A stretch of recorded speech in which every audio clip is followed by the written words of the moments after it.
Nick, hayır Nick.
soğukta harva deli kidi martı yosu be.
Mongolian specialist here in the Library of Congress Asian Division.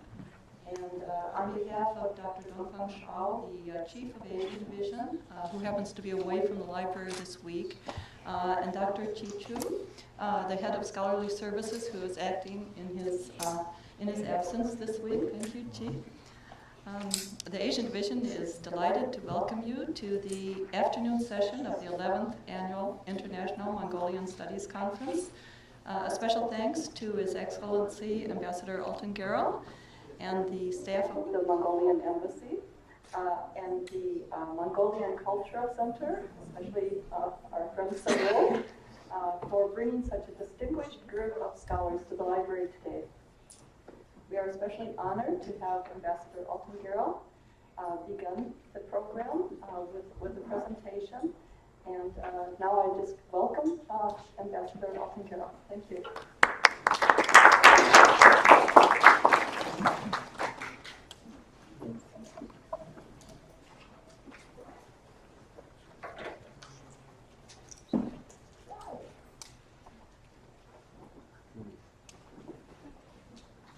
Good afternoon, everybody, excellencies, esteemed professors, ladies and gentlemen. Once again, thank you for gathering here at the 11th Annual International Conference for Mongolian Studies. I want to thank the Library of Congress for hosting us. And particularly, I want to thank Mrs. Susan Meinhardt for all the support and excellent arrangements in making today's event possible. 11 years ago, the Mongolian Cultural Center initiated the Mongolian Studies Conference as a platform to convene and promote researchers from Mongolia. Today, it has become one of the most significant events in the United States for many scholars and researchers. Today, scholars not only from Mongolia and the United States, but from different countries have taken interest in its agenda and joined us to share their work and views. Some of you know that this conference is held every year, but this year's conference is special, as it is the first of a series of events that we plan to organize throughout the year in observation of the 30th anniversary of the establishment diplomatic relation between Mongolia and the United States. So it is a just right to hold this year's conference on the very day that it happened 30 years ago under the theme Mongolia-US relations past, present, and future. Anniversaries are always good occasions to reflect on how far we have come and to look forward to the future of our bilateral relations. Although we are celebrating 30 years of diplomatic ties between our two countries, both Mongolian and American scholars document that the foundation of our relationship was cemented many decades ago. So I want to take this opportunity to briefly look back to distant past, recount the pages of history from the early encounters to where we are now today. The history of Mongolia-USA relations could be described in 4 different timelines, each reflecting different periods of Mongolian contemporary history, beginning from the early 1900s, when Mongolia restored independence from the Manchukuo dynasty, to pro-Soviet Union period when communist ideology reigned, to a period of independence and recognition, and to a modern democratic nation building. First period is between 1911 and 1920. This period could be described as a period when Mongolia pursued an active policy to engage with the United States. Many historical records and books written by scholars and diplomats suggest that the first contact between Mongolia and the United States date back as early as 1862, when the first American by the name of Mr. Pelosi transited through Mongolia's territory on the way from Beijing to the St. Petersburg. In fact, a copy of this travel pass is archived here. It's a Library of Congress. In Mongolian language, we name a person who brings series of fortunate events sable-tailed, bulg'un-suultailed. It resembles something like a person with a Midas or magic touch. I guess Mr. Pelosi had a sable tail as he was the first of many Americans who later visited Mongolia, including travelers, merchants, or missionaries, and an encounter between Bogdkhan and Herbert Hoover sometimes in 1890 and 1900. But it was not until after the national liberation and restoration revolution of 1911 when the Mongolian side made its first attempt and proposed to establish official ties with the United States. In 1912 and 1990, the Bogdkhan government sent several official letters to America, expressing a request, or should I say hope that, and I quote, the government of Great America would open its consular office in Urga, then capital of Mongolia. After the People's Revolution in 1921, Mongolia renewed its offer to establish diplomatic relations. At the time, Mongolians were eager to ensure Mongolia's independence and sovereignty by expanding its external relations. With the purpose of obtaining recognition from foreign countries, including the United States, Mongolia had a foreign policy aimed at establishing direct communications with different nationalities around the world. Mongolia's active policy toward America at the time is also supported by the fact that in early 1900s, an increasing number of American traders were not only setting up shops in Mongolia, but they were also buying sheep wool and peltry and exporting them back home. Writer Dashtava mentions in his book, Searching Through the Past on the Mongolia-American History, that in 1910 Mongolia exported around 160,000 pounds of wool to the United States. Next period from 1922 until 1961 could be described as an area of pro-Soviet Union communist nationhood. Given the geographic location and Mongolia's historic background, we must always remember the Sino-Russo factor and the impact it had on the development of our bilateral relations, particularly during this period of time. After the People's Revolution in 1921, Mongolia's ties with the Soviet Union grew stronger and closer, limiting contact to the rest of the world, eventually culminating to 7 decades of communist and socialist rule. Nevertheless, in 1920s and 1930s, several Americans, each prominent in their times, visited Mongolia, including famous explorer Roy Champion Andrews, journalist Thomas Knox, and of course, the landmark visit of Vice President Henry Wallace to Mongolia in 1944, which was the first high-profile visit from the United States to Mongolia. There is also evidence that some immigrants came from Mongolia to the United States as early as 1949, spurred by religious persecution in their homeland. Historical documents note that the United States requested the former Soviet Union for assistance to battle the Japanese during the World War II. At the time, the US Army advised President Roosevelt that Japanese could not be defeated without the Red Army's assistance. Involvement. Joseph Stalin, in exchange of assistance, put forward a proposition, among others, to recognize Mongolia's status quo after the war to then merit wartime allies, the United States and Great Britain.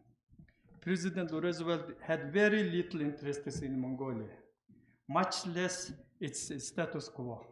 However, it was important that the Soviet Union enter into the war against Japan.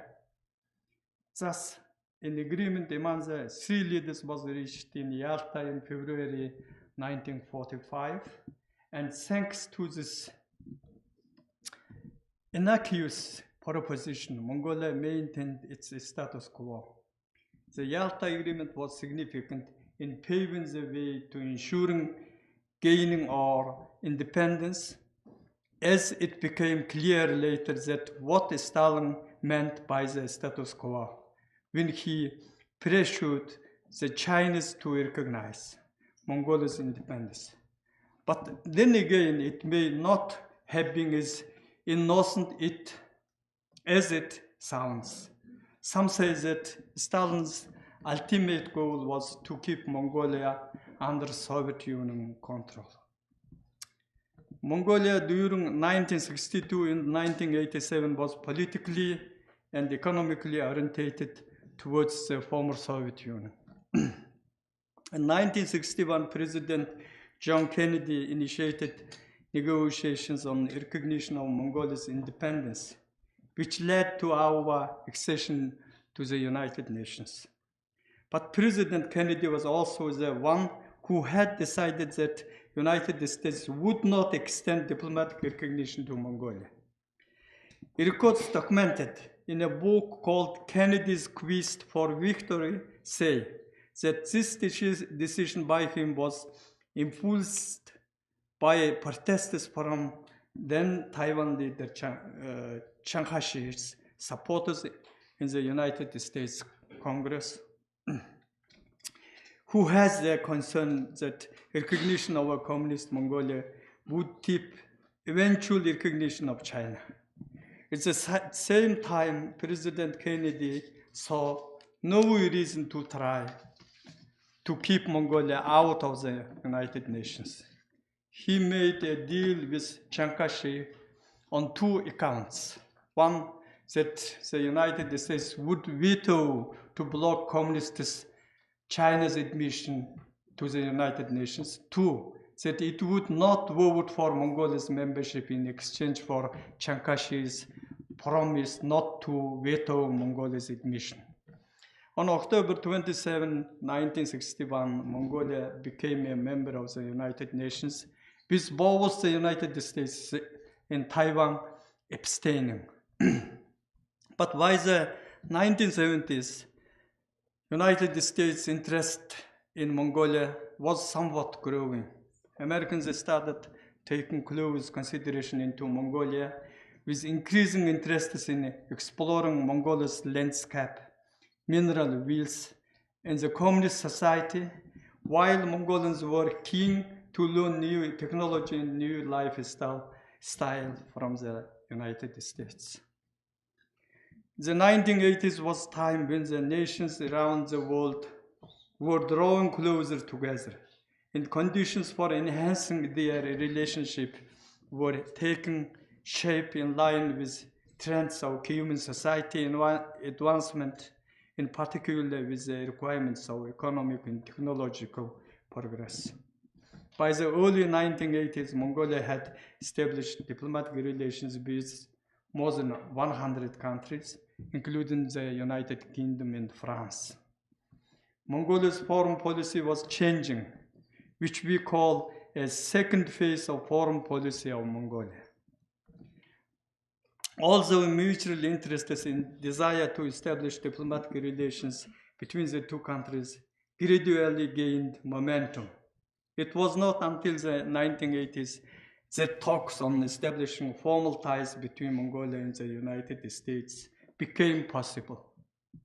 So after a number of attempts, formal diplomatic relations between our two countries was finally established on January 27, 1987.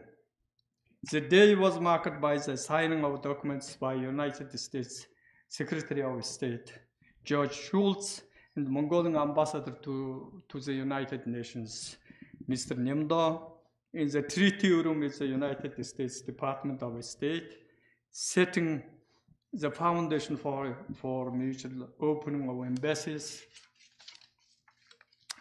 appointing of the ambassadors' high-level visits and future cultural exchanges. Lastly, our relation after 1987, when our two nations have entered into official state-to-state diplomatic relations and have been consistently expanding and enhancing over the past 3 decades. The period right after the signing of the documents in 1987 until the early 1990s could be described as a formal period and a period of getting to know one another. It was a period when we opened our embassies and appointed our first ambassadors. It wasn't until 1990s that Mongolia and the United States relationship began gaining momentum. After the Mongolian democratic movements of December 1989, our country's journey to liberty, justice, openness to the United States had arisen through freedom of assembly, a multi-party system, democratic elections, and market reforms. That period was a period of dramatic changes for Mongolia. The United States stood alongside us, recognized our democracy, and was among the first to extend helping hands. Since then, whole new cooperation began in such areas as democracy, assistance in development, economic ties, military collaboration, and people-to-people engagement. Let me briefly highlight some of the key areas of our bilateral cooperation. First, political cooperation. Mongolia and the United States enjoy sound political relations. The principles and the spirit embodied in the joint statement of 2004 during the visit of President Bagabandi's visit to the United States. And I quote, "A new area of cooperation and comprehensive partnership between the two democratic countries based on shared values and common strategic interests have been the very foundation of Mongolia and the United States relations. Our comprehensive partnership, integrated in this joint statement, has produced opportunities for closer cooperation on a wide range of issues such as defense, security, trade, education, and culture. Mongolia considers the United States as one of its important third neighbors. At the same time, our warm relations is reflected in a regular exchange of various delegations and dialogues on high and sometimes the highest levels. We had several successful high-level visits The most recent being President Elbegdor's visit to Philadelphia in December last year. Former Secretary of State John Kerry's visit to Mongolia last June was one of many by high-profile U.S. leaders in the recent years, including one by Vice President Joe Biden in 2011, Biden Secretary of State Hillary Clinton in 2012, and President George W. Bush in 2005. Our political relationship is also underpinned by the close interaction between the Parliament of Mongolia and the United States Congress, which is illustrated in the regular exchanges, establishment of parliamentary groups and congressional caucus in the respective legislative bodies, as well as collaborating in the House Democracy Partnership. Particularly, I want to note the adoption of numerous congressional resolutions and also resolutions of Senate in support of Mongolia's democracy, free elections, and transition to market economy, attesting the importance that the United States attaches to its relations with Mongolia, as well as the depth of our cooperation. We have well-working mechanism of interaction between legislative and executive branches of our two governments. The 11th annual bilateral consultations between the Ministry of Foreign Affairs of Mongolia and the United States Department of State was successfully held in December last year. Similar bilateral dialogue mechanisms also exist in defense, trade, and economic sectors. Second, democracy. In addition to close political ties, Mongolia and the United States are committed to the values and principles of democracy, which are at the heart of Mongolia's relationship with its third neighbors. Mongolia wanted a peaceful transition to the democracy and free market, leading the country of single political party region.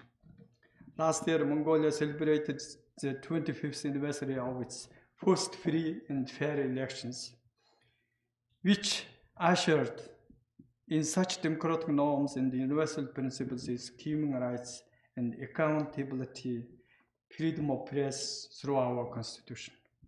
We are grateful to the United States for being a long-standing friend and stalwart supporter of Mongolia's reform process from its very, very beginning.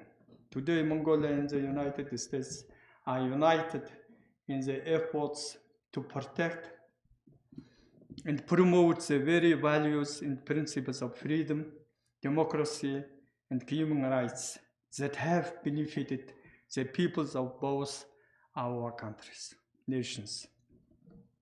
Third, trade and economic cooperation.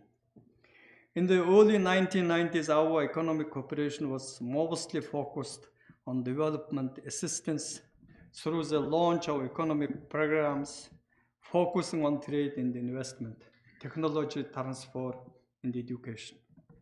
Today, U.S. aid assistance to Mongolia from 1991 exceeded $240 million US on an average of around 11 million a year. The U.S. assistance played an important role in transition into the market economy, economic growth in general. U.S. aid programs also helped pave the way for the signing of 2085 Millennium Challenge Compact in 2007, which was invested in 5 projects, including health, vocational and technical training, property rights, energy and environment. MCC first compact was successfully implemented, and all projects contributed to the development of various sectors. Mongolia was reselected as an eligible country to sign the second compact agreement. Today, the United States is one of our largest investors, with total investment of over $300 million made since mid-1990s.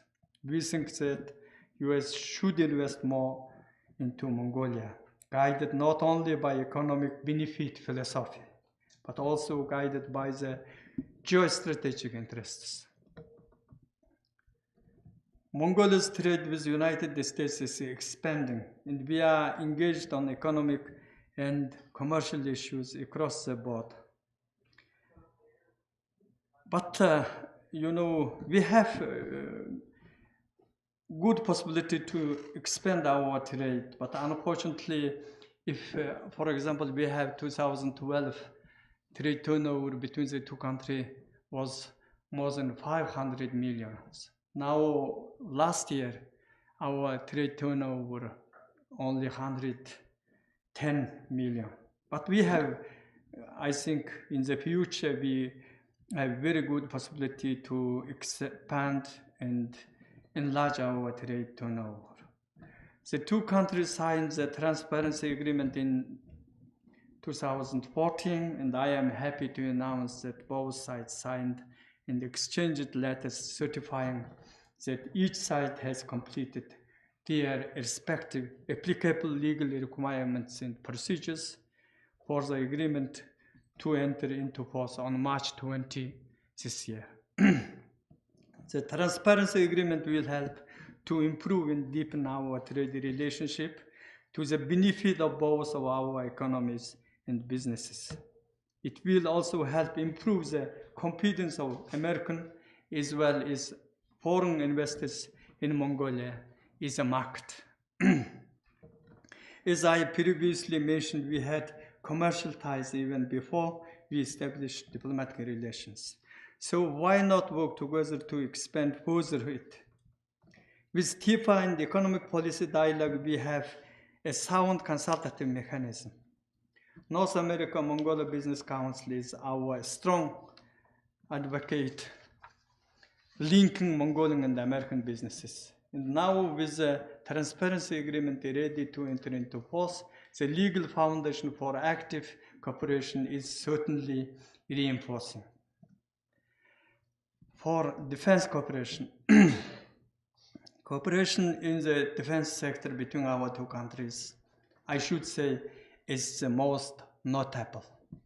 We are thankful to the United States for assisting in Mongolia's defense reform, strengthening professional armed forces, and improving the capacity of peacekeeping forces. The Ministry of Defense and Department of Defense have implemented many joint projects successfully on defense institutional modernization, armed forces transformation, and professional training. Department of State's foreign military sales and international military education training programs contribute significantly to these efforts to educate and train Mongolian troops. For the last decade, Mongolian and the United States military have successfully held conquest international peacekeeping exercises annually, which are expanding in scale and becoming a regional capstone event involving the countries of Northeast Asia. The highest number of participants, about 1,900 troops from more than 40 countries, participated in the conquest 2016 exercise. Other bilateral and multilateral exercises that we have been co-hosting annually include regional non-lethal weapon seminar, medical exercise, balanced magic, humanitarian assistance, and disaster relief exercise, Gobi Wolf. We keen to continue these exercises. These joint exercises have proved to be very useful. As a result, peacekeeping and operational capability of the Mongolian armed forces has improved. Coalition mission support is another aspect of our ongoing defense cooperation. Mongolia supported the United States-led coalition operation in Afghanistan and Iraq by deploying troops. Mongolia has also deployed over 8,000 personnel on United Nations peacekeeping missions in some of African countries. to highlight Mongolia's contribution and commitment to international peace and security. Mongolia deployed over 1,200 peacekeepers in 7 missions, which may be the highest number of troop contribution per capita in the world today. These are all testaments that our two countries' bilateral defense cooperation is heading the right way. Our shared aspirations and commitment to global peace and stability, whether as an advocate of human rights or a supporter of international peacekeeping missions, have certainly helped forge the current Mongolia and the United States bilateral ties. 5. People-to-people ties, education and cultural cooperation.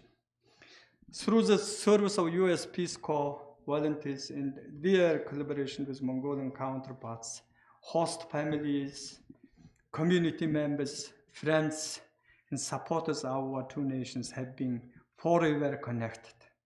Since the establishment of the U.S. Peace Corps program in 1991, more than 1,200 Peace Corps volunteers have worked in every part of Mongolia, making valuable contribution to the strengthening of people-to-people's ties. Currently, there are 141 volunteers working with communities on projects such as English language education, health, and youth development. I want to note that one of the most effective mechanisms to support people-to-people relations is to promote educational exchanges. Over 1,300 Mongolian students study at American colleges and universities, some via private scholarships. Each year, roughly 80 Mongolians travel to the United States for educational, professional, and cultural exchange programs sponsored by the United States government. The Fulbright program is flagship cooperation, providing scholarships to approximately 15 Mongolian students each year to support their studies in the United States. Not only do students immerse themselves in new educational system, but also they experience a new culture, customs, and activities. People are learning from each other. Apart from educational cooperation, the cultural sector has become another avenue for bringing our countries closer. I am happy to announce that the world-renowned Philadelphia Orchestra will make a debut performance in Ulaanbaatar this June as a part of the 13th anniversary event. From the Mongolian side, one of the Mongolia's popular traditional bands called Kusutong will make its debut in the United States in March. These cultural exchanges are an open gateway to a blossoming relationship between our two cultures through increasing cross-cultural understanding, familiarities, and support. It was not long ago when less than 2,000 Mongolians visited the United States each year. Today, travel has become easier, with approximately 9,200 Mongolians setting foot to the American soil last year. At the same time, we are honored to host 14,000 Americans in Mongolia each year. The second after South Korea largest overseas Mongolian community is here, with approximately 25,000 Mongolian nationals living, studying, and working. And lastly, our bilateral relations go beyond into the international arena. Mongolia and the United States also work closely to advance common interests in various international and regional fora, including United Nations, OCCE, ASEAN Regional Forum, Community of Democracies, and the Freedom Online Coalition. The United States strongly supported Mongolia when we joined the IMF and the World Bank and the EDB in 91. Together we are partners in promoting regional and global peace and stability. Mongolian and American peacekeepers serve side by side in global hot spots. Dear friends, ladies and gentlemen, history shows that regardless of the geographical distance that separates us, the size of our lands, and even the ideological difference, Mongolia and the United States have always been bound close together with the curiosity and mutual warm feelings while attaining stronger bonds of friendship. It has been wonderful 30 years that we have successfully collaborated with each other. During this seemingly short period of time, our bilateral relation has grown. The success exceeded our every expectation. It certainly exceeded mine. Our political understanding and commitment have strengthened. Our economic cooperation has increased. Our security cooperation has expanded. And the bond of friendship between our people has deepened. All this was made possible due to our concerted efforts. I was very fortunate to be part of the history of our nations. As a young diplomat, I worked with our staff at the New York mission on negotiations culminating to where we are today. So this and every anniversary or milestone event is very dear to me, both professionally and personally. As we embark on the next 30 years, I look forward to even broader and stronger friendship between Mongolia and the United States. Thank you very much for your attention.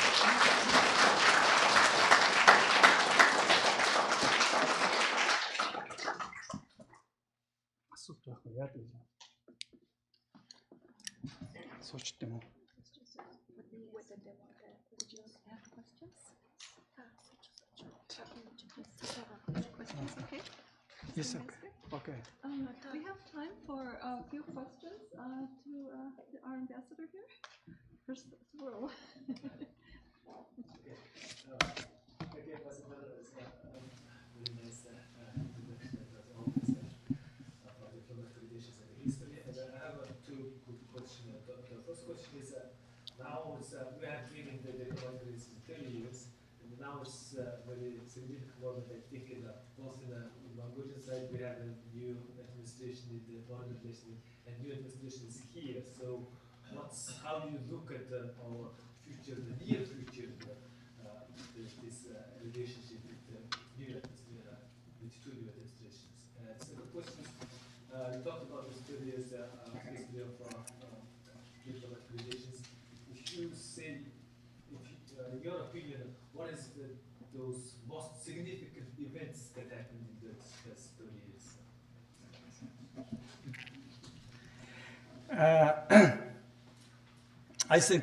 I hope that our relation during the new administration will be deepened and developed and expanded. I am fully sure. I have a reason to say you. Last month, in December, our president has telephone call with Vice President-elect Pence. They have, I think, almost 10 minutes talks, and of course, they talked. Our president informed him about some information on our bilateral relation and how important our relation with the United States in Mongolian foreign policy and so on. He expressed on his side, Vice President-elect, that he knows that this relation is very important, unique relation, and new administration will support developing and strengthening these relations. And he also promised to convey the contents of his talks with our president. And he told the time that after 2 hours, they are going together to Oregon State, Arizona State. So on his way to Arizona, he would like to inform the contents of the talks with our president.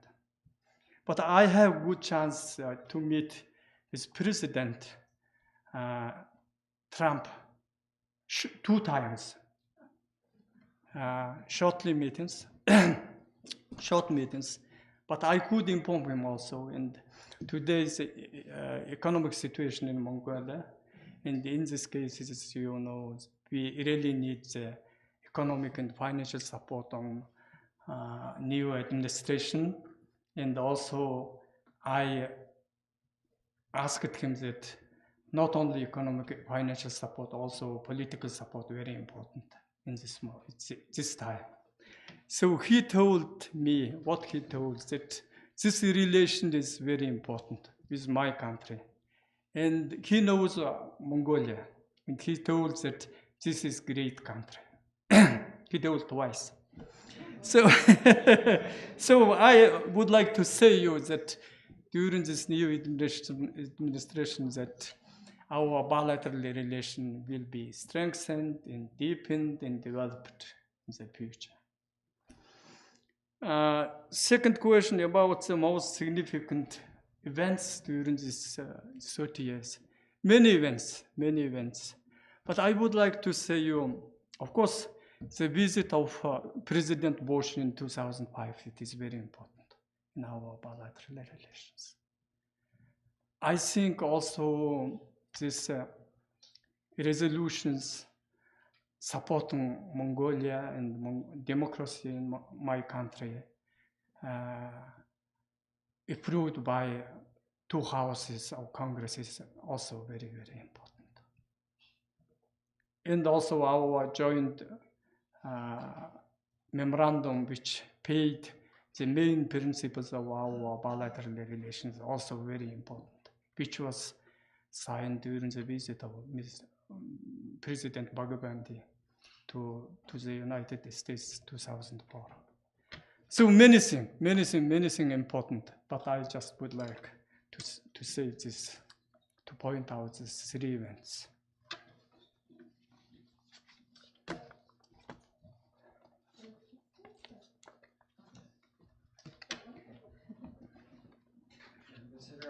Thank you for the great speech about the relationship between 2 our countries for these 30 years.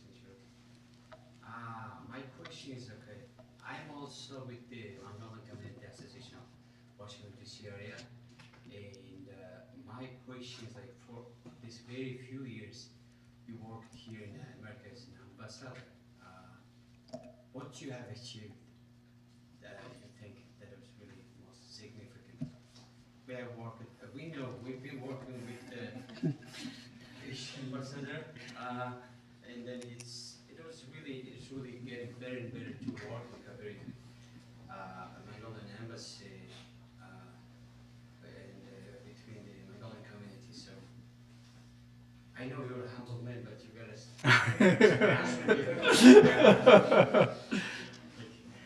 So it is, you know, maybe my minister and my government, my president, who, you know, who appointed me, they maybe, you know, make some conclusion in on my activities here.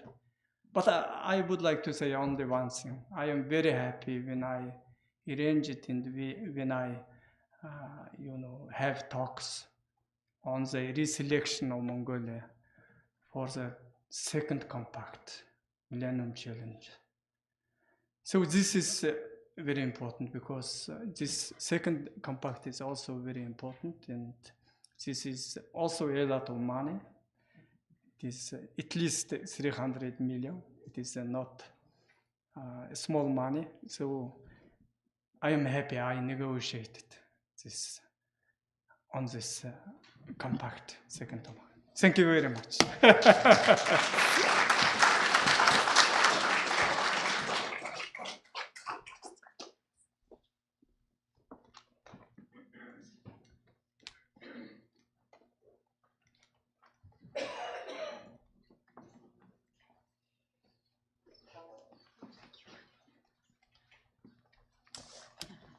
Thank you very much, Mr. Ambassador. That was a fascinating talk, and we may have more questions at the end of the program for you.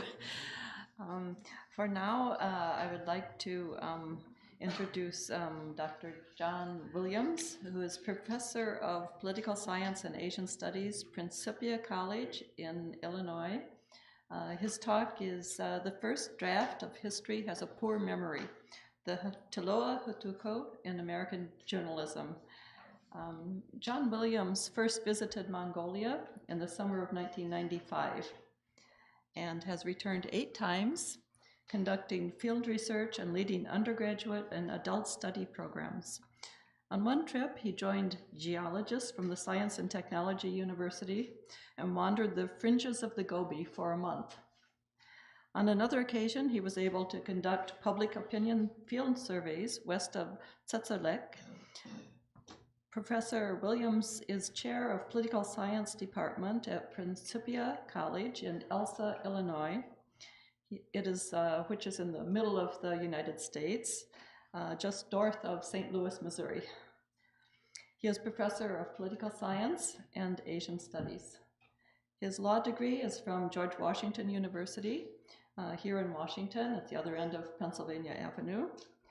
And his doctoral work is in political communication at Southern Illinois University in Carbondale, Illinois.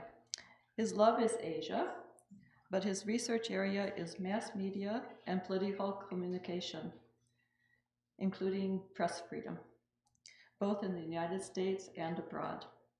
He has led student study programs, both in the in the People's Republic of China, including Tibet and Xinjiang, Vietnam, Cambodia, India, and Kazakhstan. Please welcome Dr. Williams.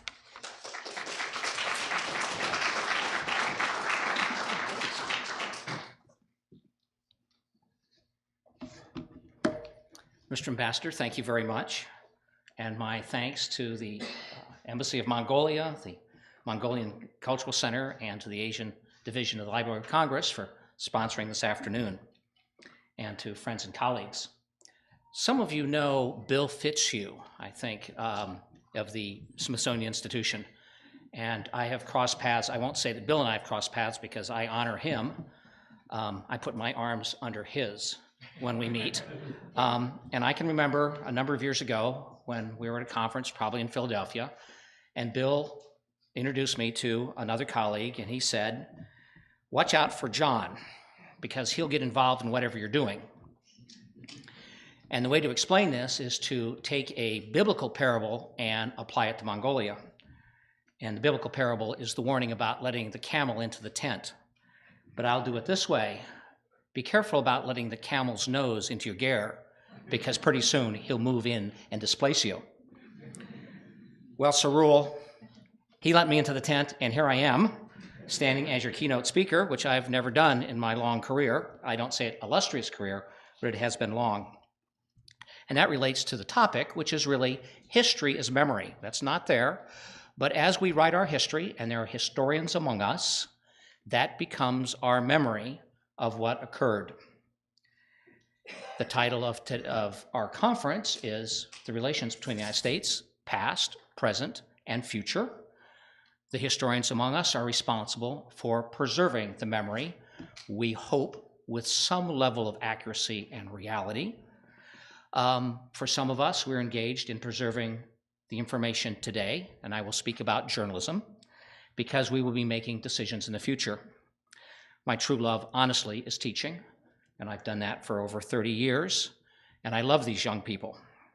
I love them, and I work hard with them because I know next year they will be making decisions about my life. Next year, next week, next month, as it goes along. It is very important that we record our past and our present for our future. Now, as I get going, it will sound like the first time I rode a Mongolian pony. I got on it.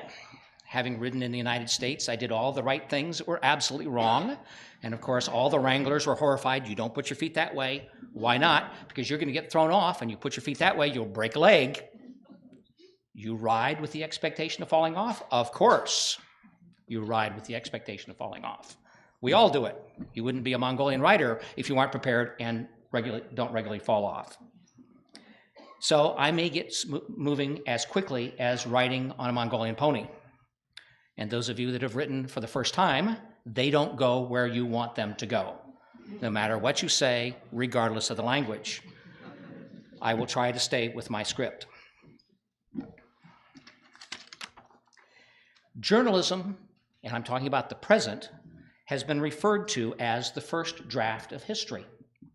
Now, actually, the quote is, "News is the first rough draft of history," and that's been credited with Philip Graham, who was the former president and publisher of the Washington Post, talking about the role of journalism in the United States before World War II. And there's discussion about exactly what he meant and when it occurred and how he said it. But news is a first rough draft of history. A caveat here that's not in this is that if you presume I am making any political statements about what is occurring in this city at this time, I began writing this 2 years ago. Back to the talk. The word mediation is important, and it's not for the legal purpose of being involved in a dispute. Mediation is the process of changing a message when the sender sends it to the receiver, but it goes through an intermediary. And mediation is the mere fact of the change of the message, its content, and its mode of being transmitted when it goes through that. It's the nature of mass communication. I start a message and I send it, and if it's not direct, I can't watch your response. I don't know, how many have ever played the telephone game, which is where you whisper a message to somebody, whisper it to the person next to you, and they whisper it to the next person, and you do this, yeah, you've done it. And after it's gone through 20 people, you ask, what's the final message? And usually there is lots of laughter because somehow the message has changed along the way. That's the problem of mediation. It happens when a reporter goes to their editor, the editor edits it, it gets in for layout, it comes out in a newspaper, and those of you, and I'm sure the ambassador scratches his head after he's given a talk, and you'll see it in the Washington Post tomorrow and go, no, it was at the Library of Congress where I gave that talk. Mediation. Now, there are a couple of important theories in mediation for mass communication scholars. One is called gatekeeping, and the other is news values. And gatekeeping is the process of deciding what gets through the gate into the newspaper, or the TV station, or the blog, or the website, or whatever it is. There are gatekeepers. There are those of us who make the decisions what to cover, how to cover it, what gets published, and how it gets distributed. That sort of concept. And then the news values are those values which we use to make those decisions. When we make our news decisions of what's to be reported and how it's to be reported. I'm sure the ambassador, when he was thinking about his talk, he was gatekeeping himself, saying, oh, I think the question you just had, that was the last question, and you wanted him to be honest and to not be shy about his successes. And I'm sure he was mediating it and thinking about it as a good diplomat does, and sort of goes, no, but you know, it would be nice to, I know how it is. You want to be humble, but you want to be recognized. And he was gatekeeping. And he probably has a set of values. Wait a minute, I'm a diplomat. And he talked about his own gatekeepers. I think you said the ministry, your boss, the president, the government. We know, we experience these sorts of things. Now to the subject at hand. 2 years ago, in New York City, was the celebration of the 130th anniversary of the birth of Dilawa Hukduk. I think I've got it correct in that pronunciation. And I thought, as I'm Bill Fitzhugh's camel, I discovered Mongolia, and I stick my nose wherever I can. I go out with geologists. I hang out sometimes with historians.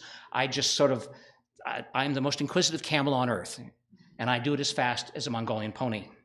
And I thought, who is this man that there would be a celebration in New York City after 130 years?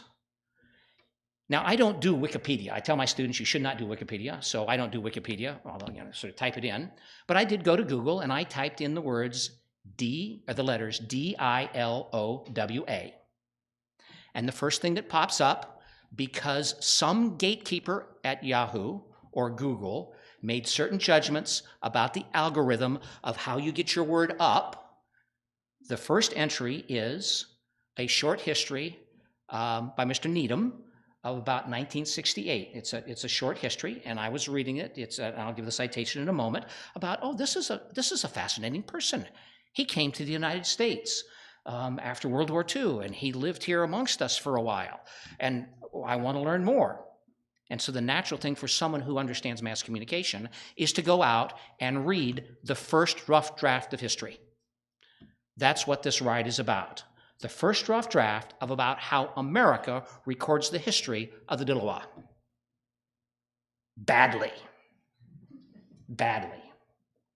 And so as a scholar, I'm trained, and I've done this sort of research before, to go out and to use, in the good old days, we didn't have digital. You'd sit in the library with all the indexes, but for the most part, you could go on to various indexes and either do just indexing or keyword searches for full text, and to go out there and type in Dillawa and all the different ways you might spell in English, or Mongolia, Mongolian llama, and run these different combinations to try to pull out from American newspapers the first rough draft of history, which, if we don't check it, correct it, and document it, becomes our memory of history.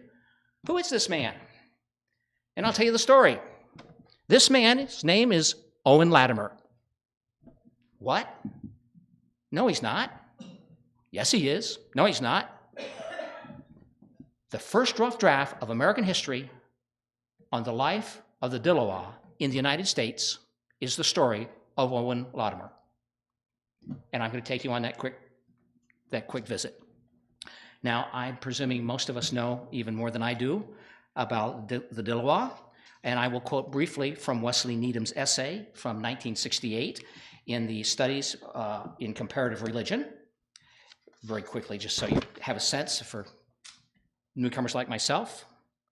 Quote, "A singular and widely heralded event in American academic history occurred in March 1949, when the Dillawa Gurgen Hukdub arrived at the Johns Hopkins, there's an error there, Johns Hopkins University, Baltimore. Its newest faculty member, aged 66, distinguished by central Asian features, a radiant smile, closely cropped hair, and a brocade robe, came to serve as research advisor in Mongolian language, history, and culture.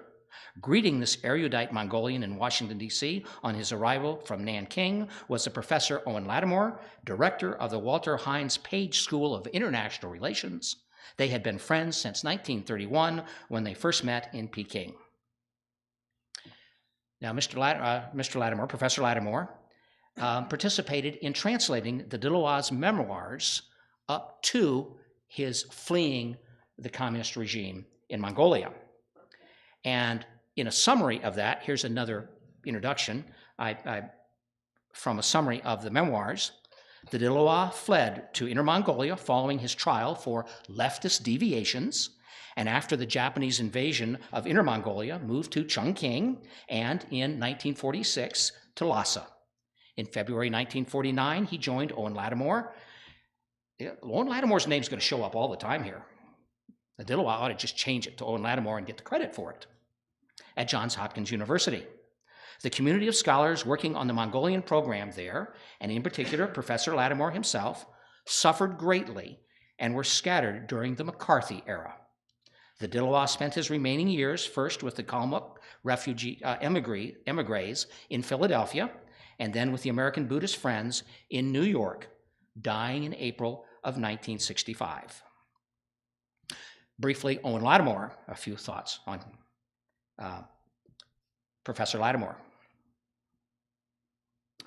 Joseph McCarthy, Senator Joseph McCarthy, has said that Owen Lattimore was, quote, the top Soviet espionage agent in the US. And he set out to prove it. That is, Joseph McCarthy did. This was through an investigation of the Senate Foreign Relations Committee, which exonerated Professor Lattimore, but it permitted a different committee in the US Senate, that is Senator Pat McCarran, and the Senate Internal Security Committee to continue investigating Professor Lattimore, which led to an indictment by the Justice Department, which led to a long FBI investigation, which led to absolutely nothing. You can look and look and look, and they didn't find it, at least according to Robert Newman's book, Owen Lattimore and the Loss, quote, of China. Professor Newman, in his writing, had access to Lattimore's FBI files. If only I were as popular to have 38,900 pages in my file with the FBI. I think mine is real short. I used to have a security clearance at one point. It's real short going, guys boring, ignore them. I actually think my file with the PSB in Beijing is much larger. Erwin Yoder, who was a columnist for the Washington Post, sort of reviewed Professor Newman's book, and I'm going to quote a little bit from Professor Yoder just as a summary to bring you up to date or on the history of the McCarthy era, which we call the Red Scare. It sort of begins with Alger Hiss case in 1948, leads and it ends with the censure of Senator Joseph McCarthy in 1955. So we've got a period there of about 7 or 8 years of this era known as the Red Scare.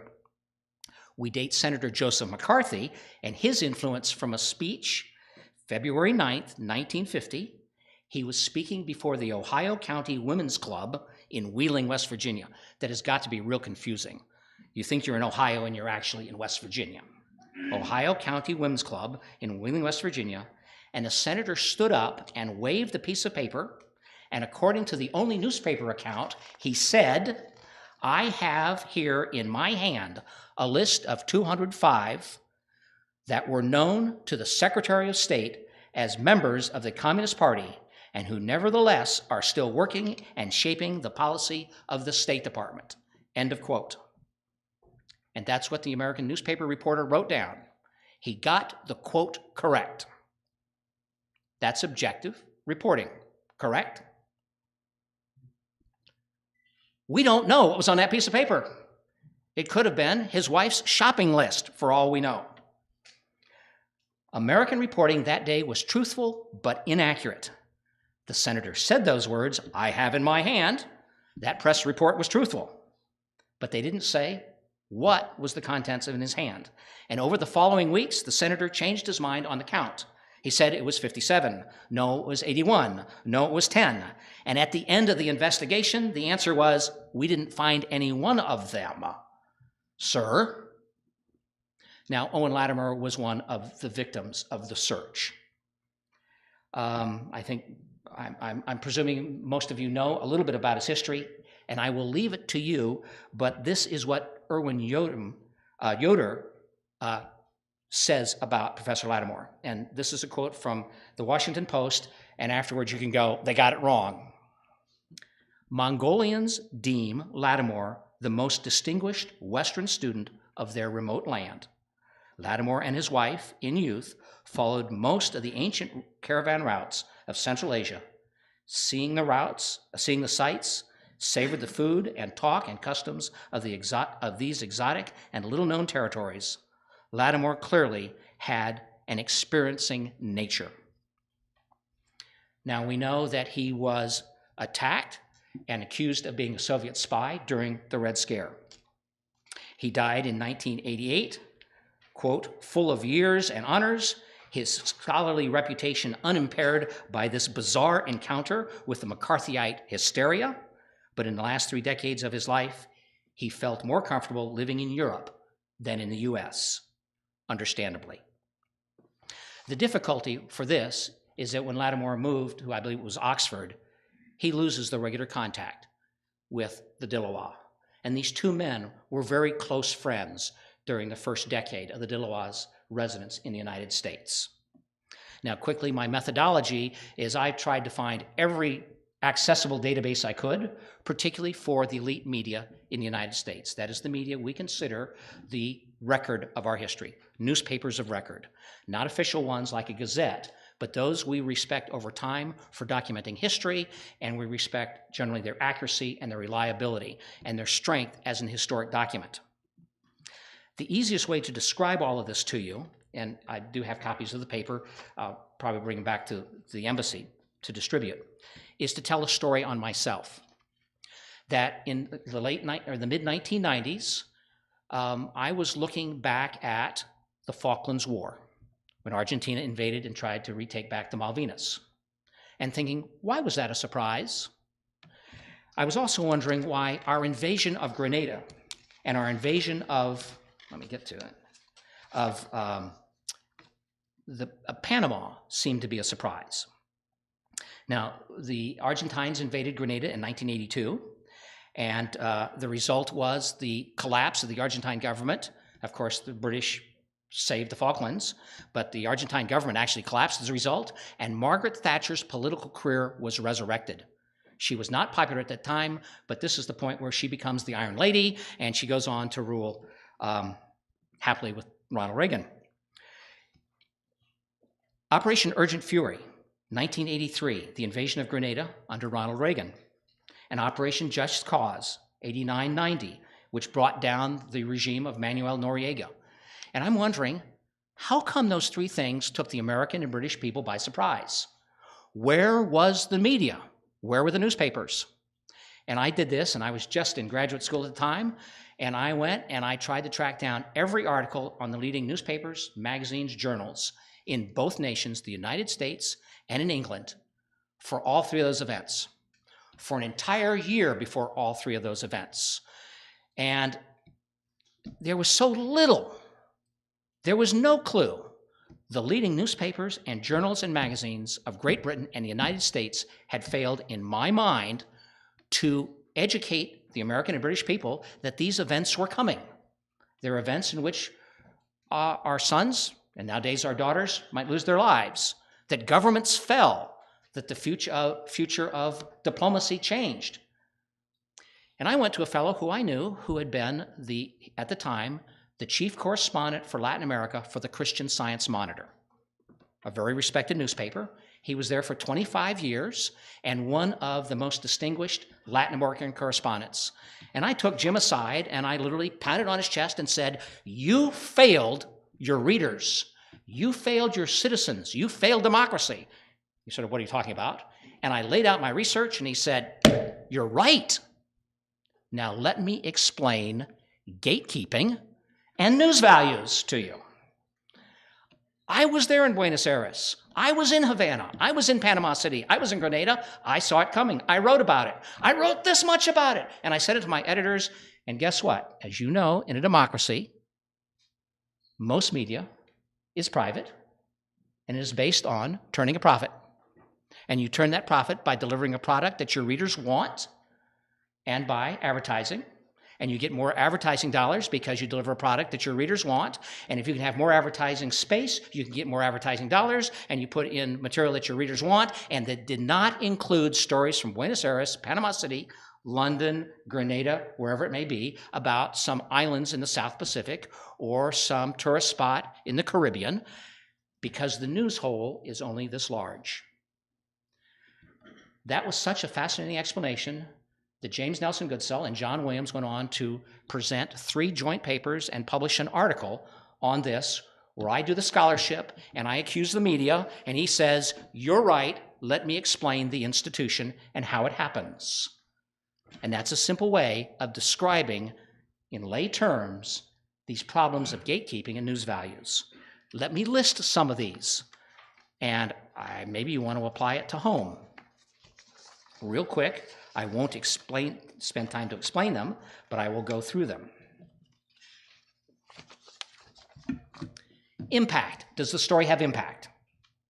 Does the story have conflict? A big hug. That really doesn't get much story. Well, nowadays, cat stories and pet stories get that. That's actually a new trend. The good news story of the cat. That's a new trend recently because apparently we want that. Familiarity is the topic familiar. Proximity, is it sort of close to us? And its timeliness or its being novel. That was the first. Let me do a little more detail. So you're an editor. You only have so much news hole to put all this news that is coming in from all your reporters, from all your sources, from the wire services, from press releases from the Mongolian embassy or the Mongolian Cultural Center saying we're going to have another talk or a speech, and you're the editor, and you have this much space or this much time, even in a digital world, you are making these decisions. And you ask the question, what is the impact on my audience? Nope, no impact there. I didn't feel it. Is it unusual? Yeah, if it's unusual, maybe I'll slip it in. Yeah, something a little unusual. When was the last time you saw a story in the United States about a dog biting a man? But I will tell you, if the man bit the dog, it'll be in the newspaper. Negativity, yes. The countries of Africa are deeply frustrated at the American and the Western and Northern press because all will report poverty, war, crime, disease. The unexpected, you're driving along and all of a sudden, oh, that's got to go in the newspaper. The unambiguous, readers need it pretty clear. Don't give me something that is complex. Talking about a man biting a dog, it's unusual, it doesn't normally happen, and I can envision that poor dog just running from you. Which one needs to get the rabies shots? Personalizing, can I see it as a person? Not as an abstract idea. I need a person. I need a face. How can it be meaningful to me? Does it involve elite nations? Which is probably why there are not a lot of stories on Mongolia. The stories will be on Russia and China, greater impact, more elite. So you're going to follow some of these when I'm going to go through some of these newspaper articles. Elite persons, and there are a couple of others, but that gives you a sense of these. What's more fun is I want to jump to some of these and let you go through the stories that I've found, mostly New York Times, which is the premier journal of record, the premier newspaper of record. It's the premier first rough draft of history, along with stories, a couple of others from other ones I was able to find. I was unable to get into the Baltimore Sun, and I suspect there's probably stories there. You've told me that there. So that I'm going to excuse the. I may need to talk with you about how to get into the Baltimore Sun. But let's see if we do this. Yes. And this is in chronological order. The living Buddha arrives in the United States. This is an Associated Press story, and that's the entire story. I'm not going to have you read the whole thing because we would be here real long. But my paper does have the citations if you want to track them down. But clearly, Professor Lattimore is his sponsor and is his translator. And down at the very bottom, the Diloa has reported to saying that Buddhism certainly will be in for a bad time in areas of China occupied by the communists. Now that's 1949, almost before the communists succeed in taking the entire mainland. Quick, take your pictures. Okay. Now, this is sort of reproduced from Time magazine that did something similar. It's a sort of odd the way they wrote it, and it's part of a longer story, but this is the only reference about this long wandering Diloa had changed his place of exile once again. He's now a resident. This doesn't sound very good for Baltimore. It sounds like he's going into exile in Baltimore, doesn't it? The man who had changed the Huktuk's mind and brought him to Baltimore was Owen Lattimore. And this theme will go throughout. The Diloa staying in the Lattimore house. The Diloa is a friend of Owen Lattimore. We'll take a picture of that real quick. Okay.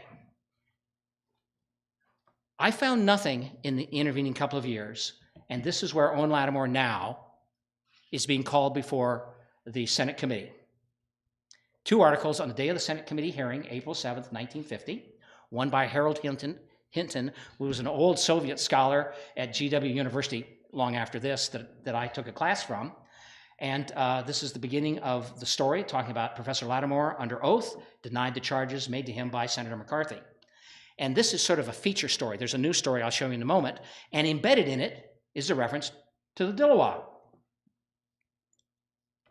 Down in the bottom of the story, a faithful attendant throughout the morning and afternoon sessions was a Dillawa Huktuk, known as the living Buddha, who had fled Mongolia to escape capture by the communists and now living in Baltimore. He does not understand English, but appears to find the proceedings interesting. I'm sure he's going, these people are nuts.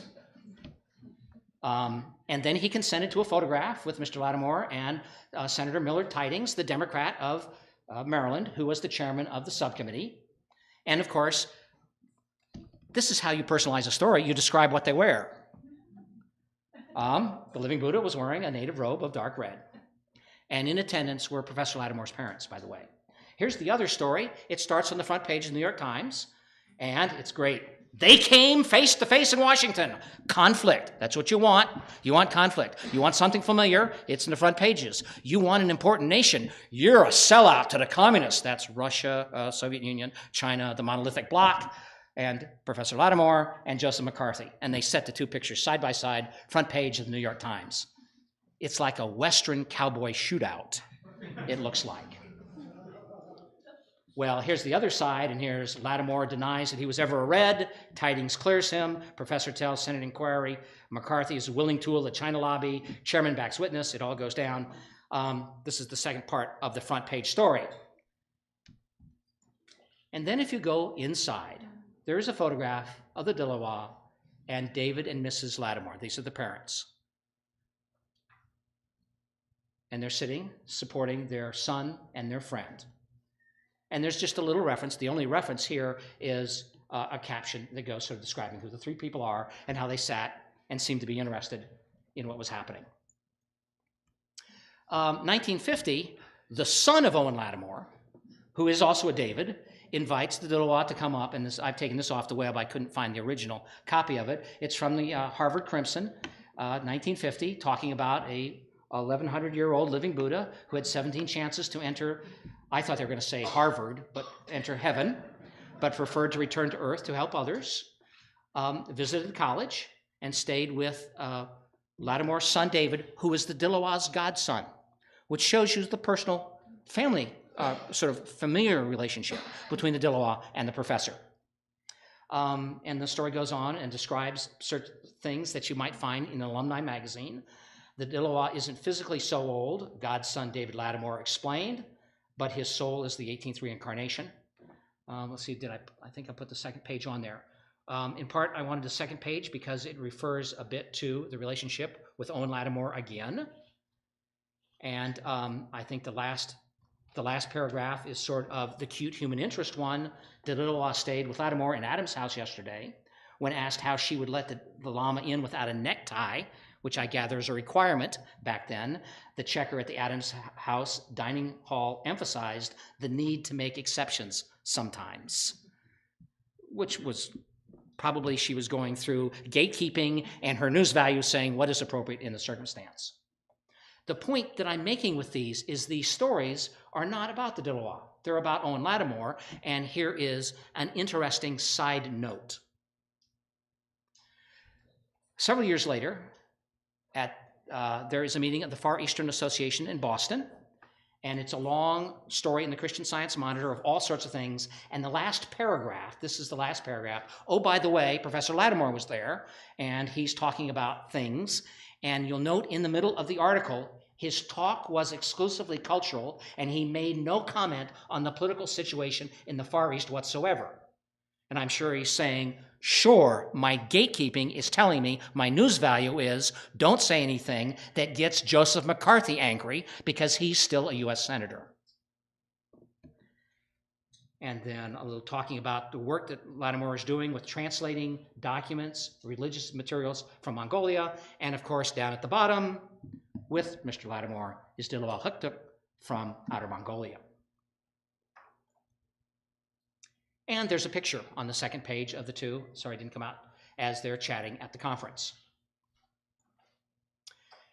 We were talking, Chris, the Kalmucks and the Buddhist community out of Siberia and Russia with an emigre group settling in New Jersey and Philadelphia.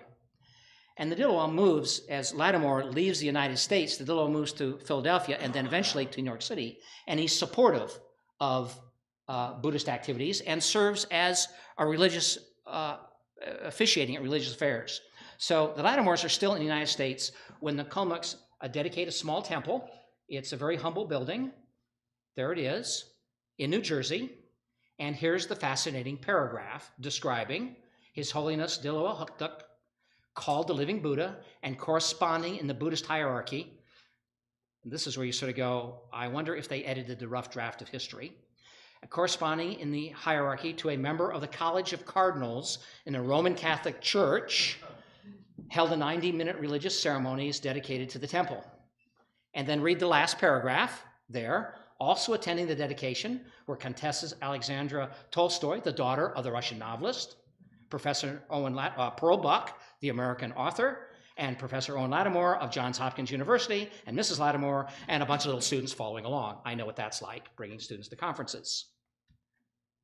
But even a story that might be about the Dilawar is about Owen Lattimore. 1957, and this is just to show you the confusions that are out there, is a milestones piece out of Time magazine. And notice that there is a Lama with the last name of Huktuk, who is supposed to be a living Buddha, not to be confused with the Baltimore resident Dilawar Huktuk, who defended Far East expert Owen Lattimore in 1950 against charges of aiding communists in China. I mean, you can't even make a reference to Dilawar without attaching him to Owen Lattimore. I don't mean to discount Professor Lattimore, but certainly there's an independent person in Dilawar Huktuk. 1959, the Chinese have moved into Tibet. And we've got the violence in Lhasa, we have riots, and we've got violence committed against the Tibetan people in Lhasa, and eventually, quickly, the Dalai Lama flees to India. And the Dilawar writes a letter to the editor in complaint and in support of the Tibetan Buddhists. It's published in 1926, March 26th of 1959.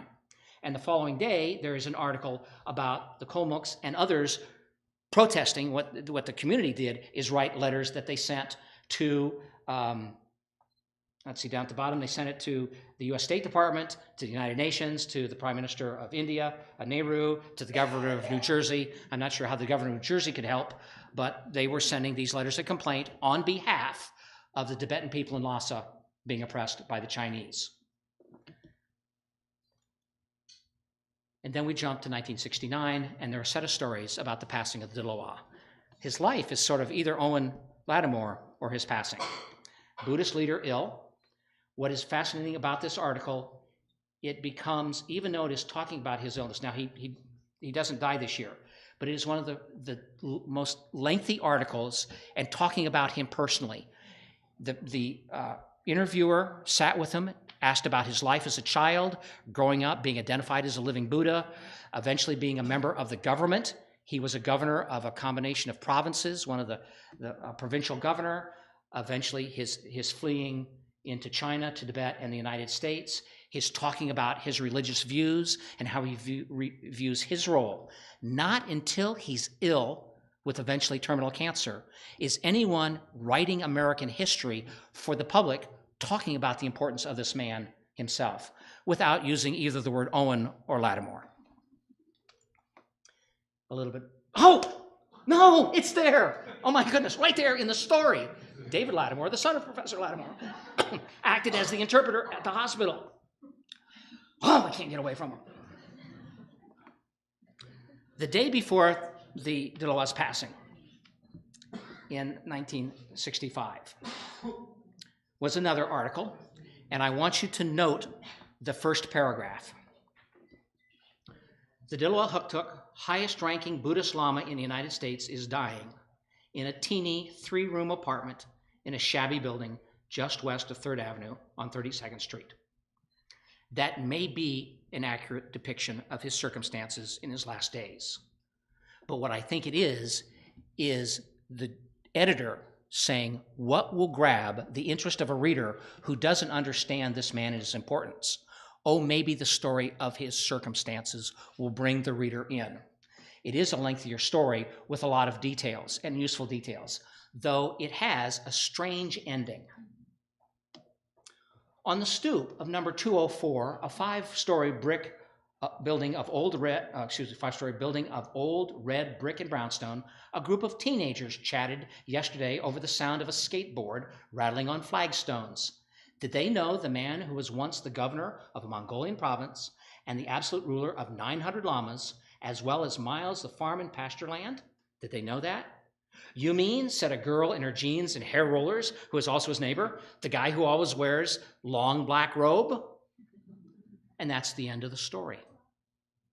It is personalized. It has a personal connection with the reader. It may not be relevant to the essence of the man, though. But you understand news values when an editor or a reporter is saying, I've got this space because I need to sell a product, because I need to deliver stories that are relevant, of interest, are novel, are personalized, are important, or unique. The next day he dies. There's a much longer story. It's on the first page, and it goes onto a latter page. It gives details. It gives even greater details. It's not very personalized. It's no interview there, but lots of details. It was collected. It talks about the people that had gathered for the memorial service, but note the subheadline, Shabby Rooms Were the Home of Outer Mongolia Exile. That's how this first draft of history, if it is not made correct, now this is probably true, is it accurate, is not made correct by us historians, is the memory that we have. This is only a part. There are, in the photograph, there are actually 8 senior lamas, and if you want to see, I've got full copies of the stories, and they're identified who'd come together for memorial services. And certainly the following day, delegates from nations, UN nations, who have large Buddhist populations, gathered and went to the funeral home, the Frankie Campbell, the Funeral Church on Madison Avenue and 81st Street, and representatives came together to pray and have services, and eventually the body was taken and cremated, and there was a subsequent service in the Kalmuk community in New Jersey. Now, what's really strange is a week later, a long, long letter appears. It is from Robert Buchanan, MD, and he is a senior dean at the Cornell University Medical Center, which provided medical care for the Dillawa. Your articles of April 7th and 8th on the Dillawa Huktuk, the highest-ranking Buddhist Lama in the United States, it was correctly implied that the Dillawa was living in reduced circumstances in a nondescript building on 32nd Street. However, no mention was made of the medical care that he was receiving. It was unusual care, and the article, which I don't reproduce here, is a long article that explains in great detail that he was provided excellent care at all times by Cornell University Hospital. I'm sort of going, that's interesting. Based on those articles, you're concerned about how you will be remembered, not how the Dillawa will be remembered. And it concludes, the care that they gave the Dillawa, their concerned and respectful treatment of him made it possible for the Dillawa Huktuk to die in comfort and in dignity. There are several other stories out there in which his name appears. And there are references, usually, if you go through the literature, there are references to people who have had contact with the Dillawa and who had interviewed them for their research. One of the Tibetan experts at the American Museum of Natural History in New York City, for example. Let me, real quick now, conclude. The American newspaper coverage of Dillawa Huktuk, as measured primarily by America's newspaper of record, falls into 4 episodes. The arrival and working relationship with Professor Lattimore, a couple of articles about the Dillawa's relationship with the Kalmuks, his commenting on the Chinese treatment of Tibet, and then extensive stories at the time of his passing. All of these, well, not all of them, many of these articles discuss, either in passing or at length, Owen Lattimore. In fact, the first 4 articles seem to be entirely about Professor Lattimore.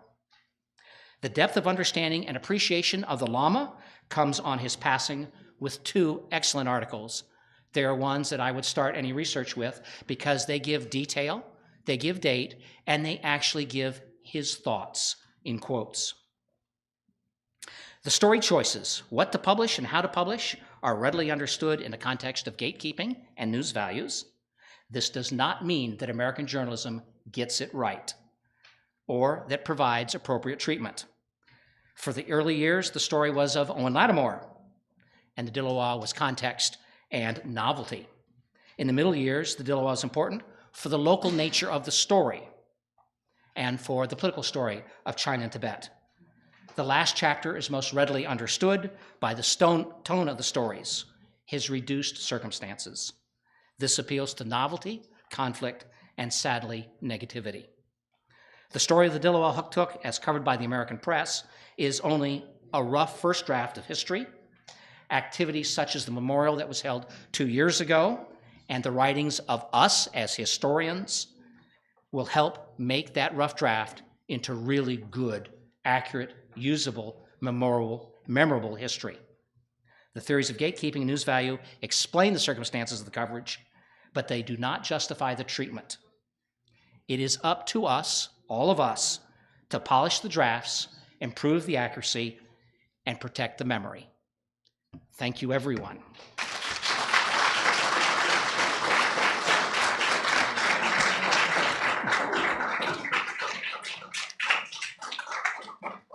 And did I use your time up? No, you're doing fine. Oh, It's great. wonderful. I don't know if, oh, you do have a question if you don't mind. Yes, please.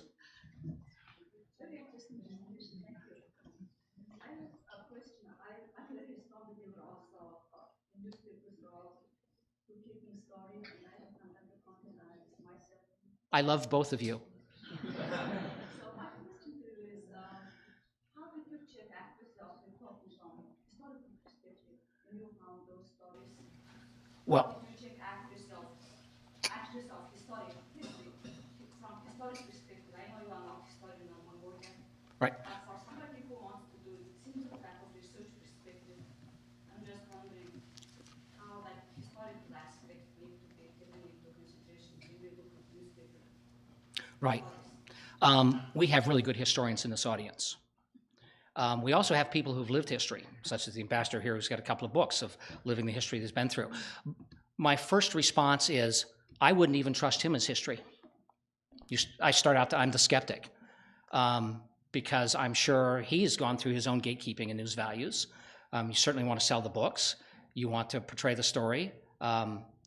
In law, the people we trust are the ones that talk against self-interest. So if he were to write an expose confessing everything he did, I might trust it a little bit more than saying all the great things, which is why your ambassador was very hesitant.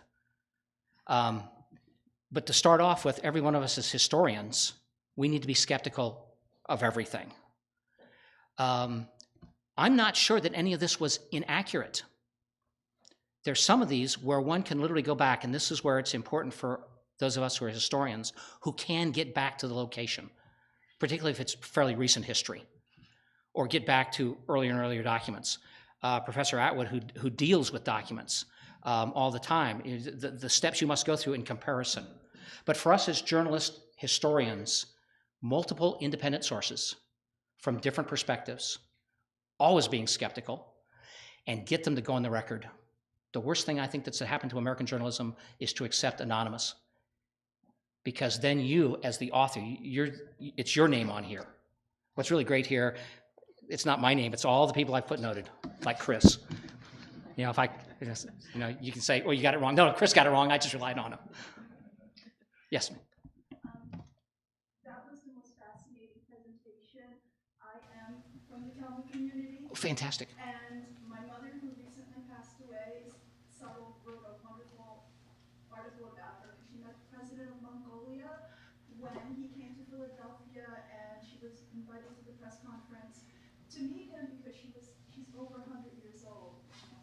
I, being Talmud, and also professionally a photo editor in journalism, wow. in two highly revered weekly magazines, I won't say which ones, but as a photo editor, I know what you're talking about. I worked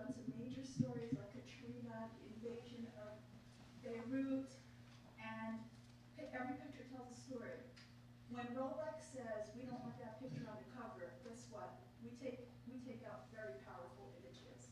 So, you know, talk about gatekeeping and finance.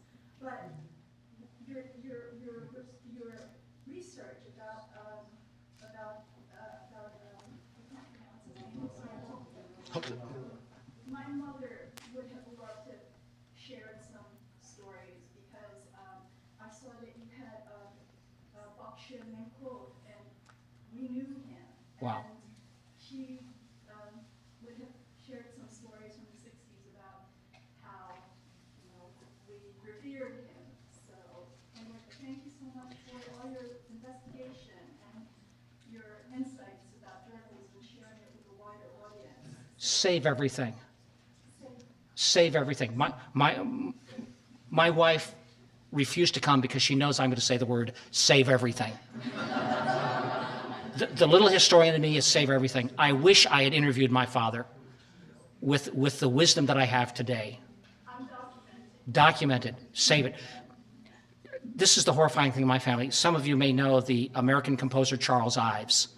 Don't worry if you don't. Charles Ives was considered one of the top 10 American composers. He was my mother's first cousin. And when he passed on, he had a barrel of sheet music. And the family had no interest in his music and didn't know what to do with it, and they burned it all. Yes, exactly, huh? At this point, my wife goes, you save everything because you don't know the treasures. And that's what that is the raw material.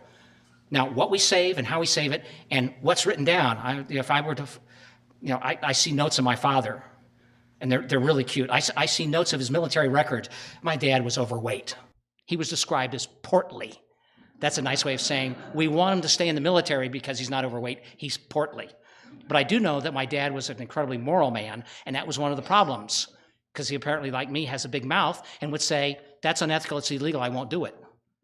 And so they said, well, he's incredibly moral, but this may not be the position for him. So you have to read between the lines also. Yeah. Thank you. Well, so good. much for Thank you. Wonderful. Now, here's someone that you need to know because here's how you can get into history. Well, if you want to preserve things, the Library of Congress is a great repository of many things, photographs and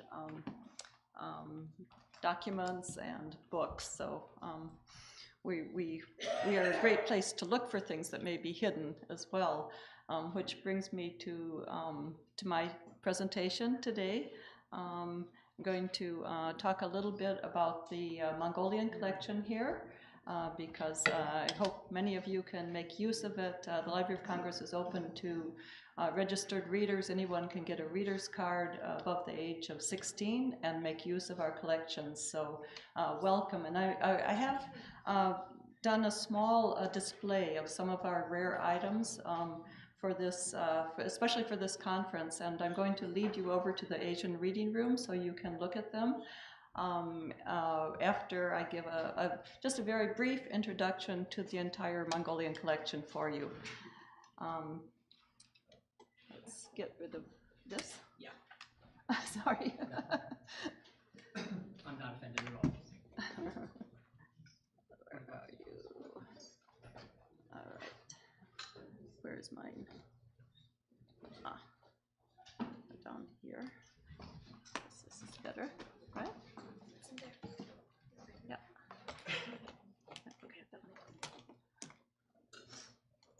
we go. Thank you. Okay. So the Asian Division of the Library of Congress is one of 4 area studies divisions, and we have custody of all Asian language materials. There we go. These are the 4 area studies divisions. And other collections in other formats than books are in other parts of the libraries.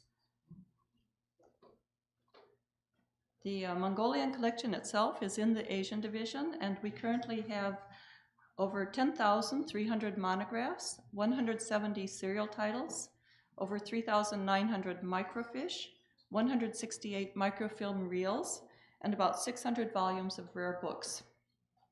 The collections can be searched at catalog.loc.gov using the Library of Congress transliteration for Mongolian, and they can be requested for use in the Asian Reading Room. This is the Asian Reading Room, which we will visit soon. In addition, the Asian Reading Room has an extensive Mongolian reference collection of nearly 300 reference books on Mongolian, Western and Mongolian languages. The library's general collections also have comprehensive holdings in Western languages, which are accessible through over 5,000 subject headings containing the search term Mongolia. The collection began with gifts from of 3 Mongolian books from William Rockhill between 1893 and 1901. This is a different photo of Rockhill than you saw in this morning's presentation.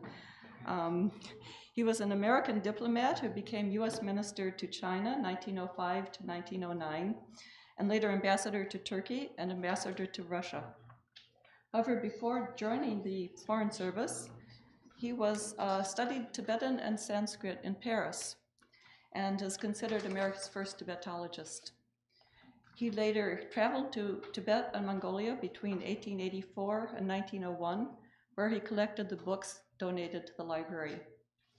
His 3 Mongolian books included 2 Mongolian translations from Tibetan of famous Buddhist sutras.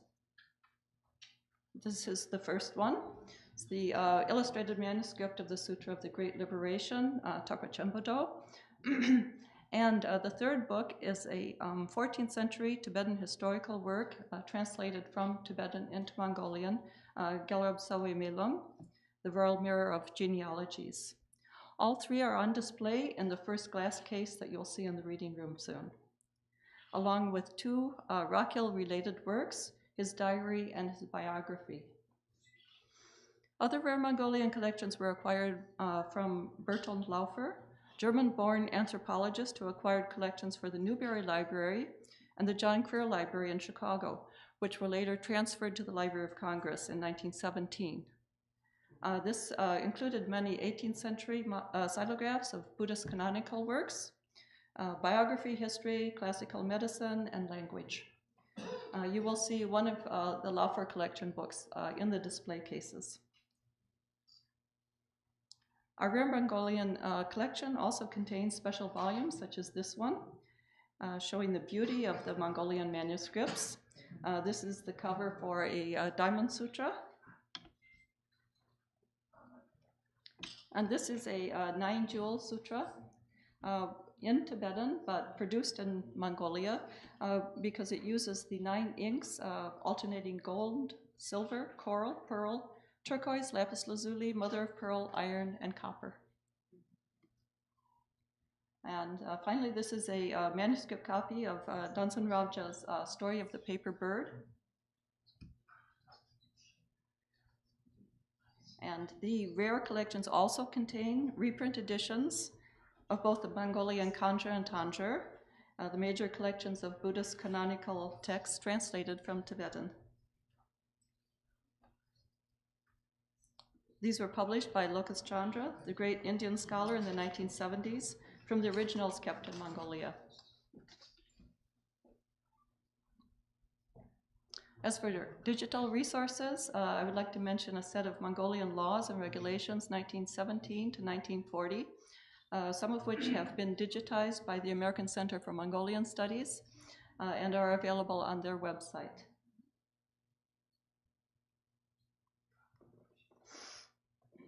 In 1992, recognizing the expansion of publishing under the democratic reforms, actually a colleague and I traveled to Ulaanbaatar to establish an acquisitions program for current Mongolian books through a bibliographic representative in Ulaanbaatar, who now supplies about 30 to 40 new Mongolian books each month to the Library of Congress, mailed via the U.S. Embassy. We also acquire Mongolian books published in China, Taiwan, and Russia, including small collections in Kalmyk and Buryat languages.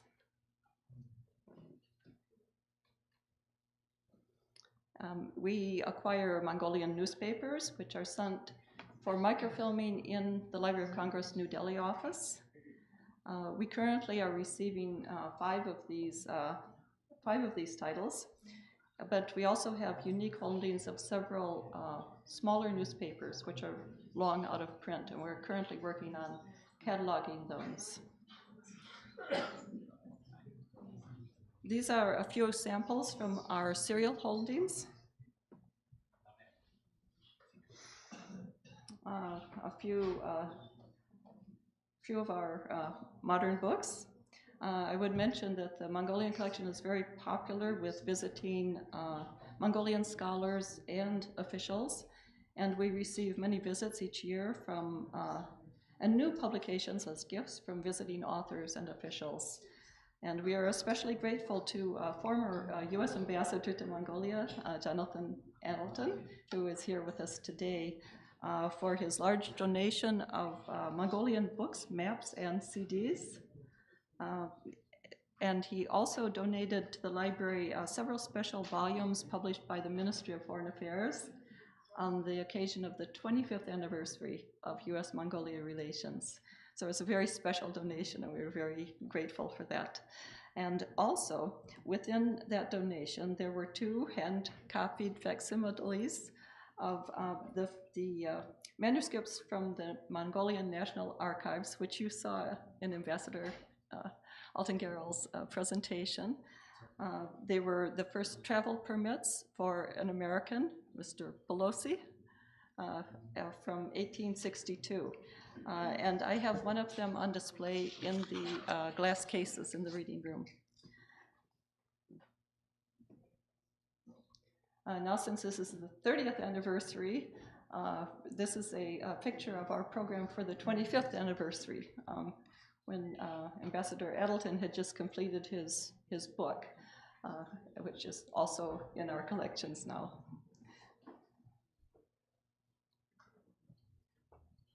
So I invite you to come with me to the Asian Reading Room to see some of the displays.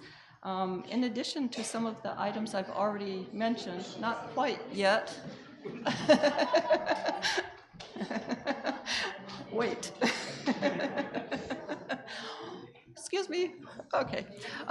You can also see one of Roy Chapman Andrews' books with his lovely description of camping on the shores of Sagan Nor in 1920s, a 1918 volume of Asia, Journal of the American Asiatic Association with articles about Mongolia, and a page from F.A. Larson's diary. Larson was a missionary who played a crucial role in influencing U.S. policy regarding Mongolia between 1915 and 1919. I selected a page to show in the display, which seemed appropriate for this occasion. And since it may be difficult to read through the glass, I just wanted to share it briefly with you here. This is a quote from Larson's diary. What I really worked over was to get the Mongolian officials to see the point, the value of getting known in other places and getting new friends from faraway America. To get the Mongols and camels was just an everyday job for me. But the Americans, without exception, liked our Mongols, and it was two-sided. The Mongols liked Americans. And I believe now that those months and years in Mongolia made a loving, lasting impression on us all. Okay, thank you.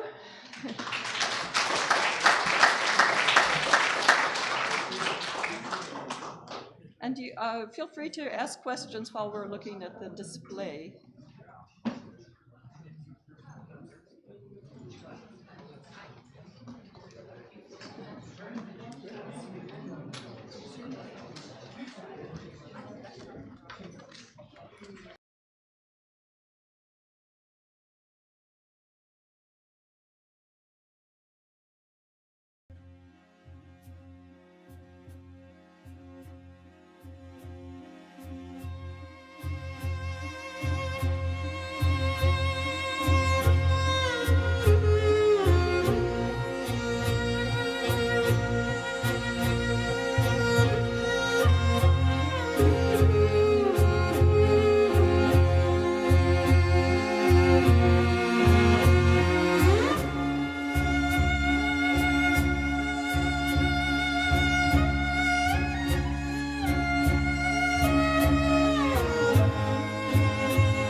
minni mongoting altergauya haltalı alınor jargın soğukta horva dilli hidim artık yosu